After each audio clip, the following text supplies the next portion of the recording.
Do, do, do. Ta-da! Next question, shall we? Which comes from Christina Gagnon, or Gagnon, not sure. Gagnon?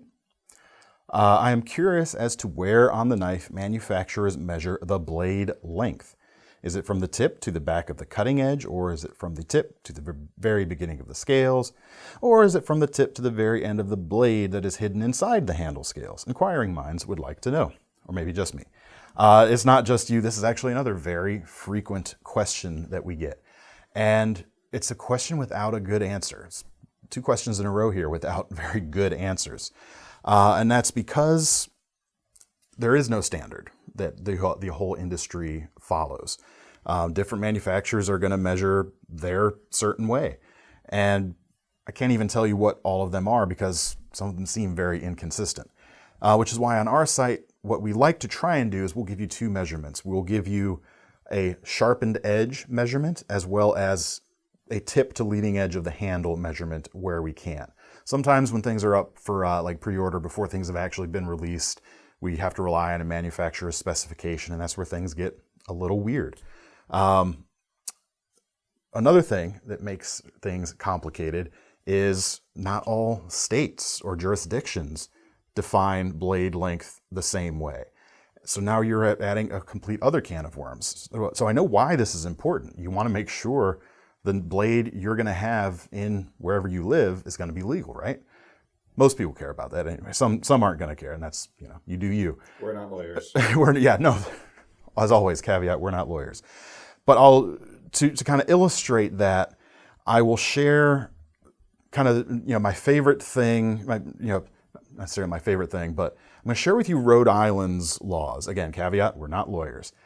So Rhode Island has a law against concealing anything with a blade over 3 inches. And they actually define blade length. Not all places, that's the other thing, the places that do define blade length, they're not always consistent with the neighboring jurisdiction.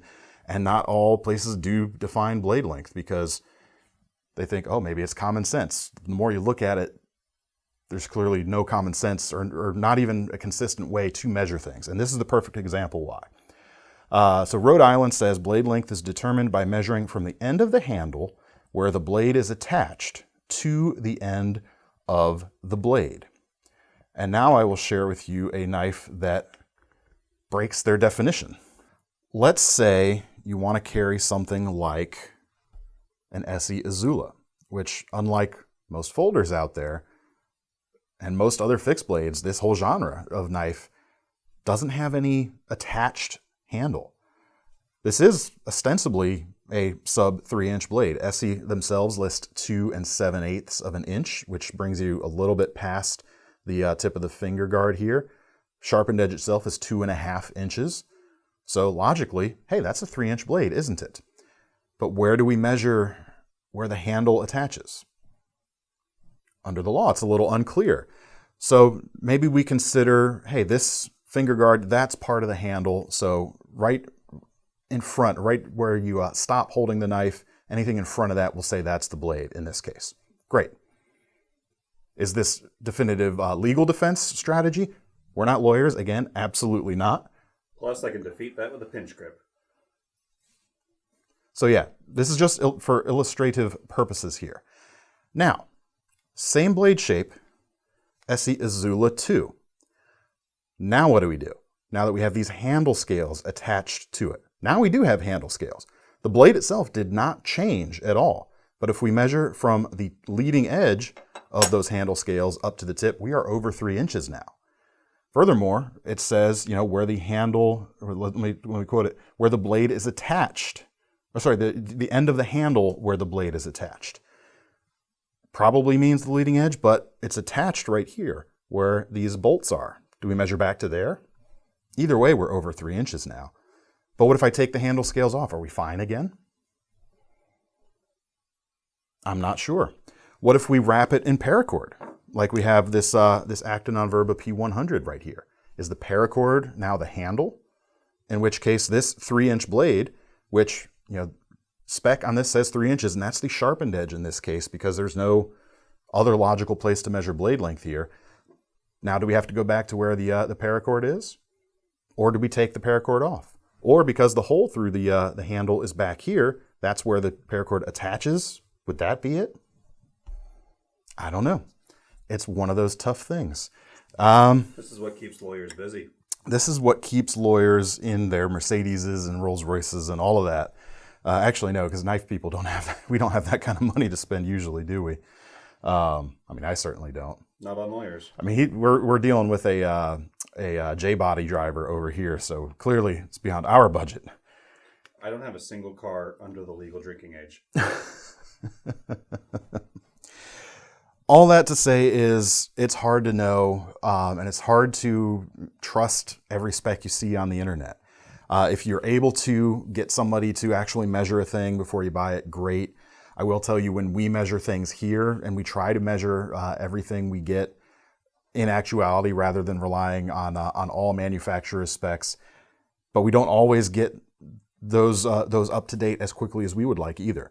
But when we have measured a thing, we're going to give you the sharpened edge, and we're going to give you a measurement from the tip to the leading edge of the handle, even though on our website this still says 2.875 inches on this Azula 2, because common sense doesn't always fit into perfect categories.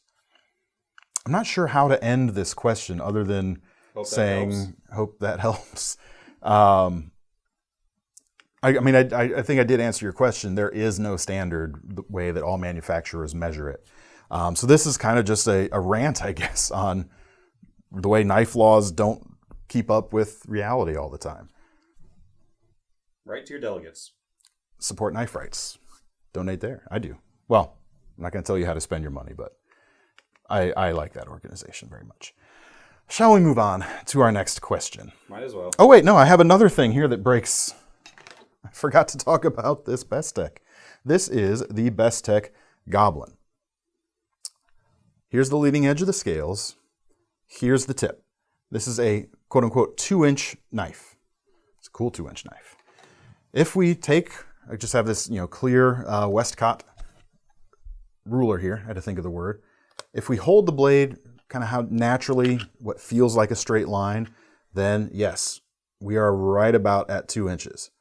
But we start rotating it this way, I can get this to almost 2.3 inches long, depending on how you measure it. Does it make sense, common sense, to measure it this way? No. But according to a letter of the law, I wouldn't want that to be my legal remedy either.